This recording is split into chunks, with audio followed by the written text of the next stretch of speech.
We have first connection between arterial and venous and cardiac disease on the level of the risk factors. It is clear.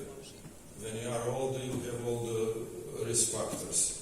Another level is on the simple level what to treat first and how the problem in one field influence another, and so on.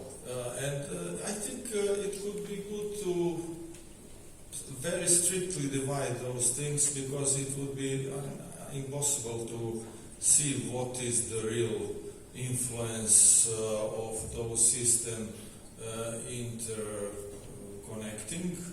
And my impression until now is that we have to invite hematologists. They belong to us. I simply feel very frequently that I have patients for which I need a hematologist in many sense. First of all, where should I investigate gene expression? Second, many patients having unexplained arterial thrombosis even after reconstruction have antithrombin 3 deficiency and so on. There is also a problem of post-operative anticoagulative therapy, antithrombocyte therapy, who are responder, who is not responder, which is also a gene diagnostic problem, and we already participate in it.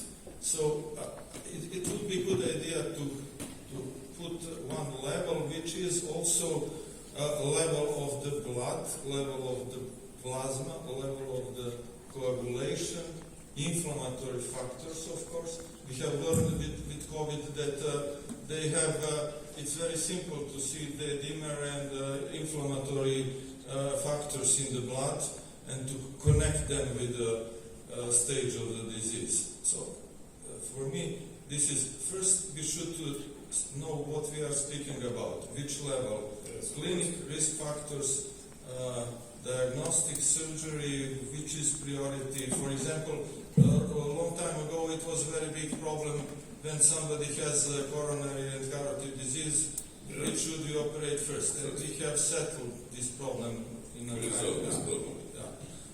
But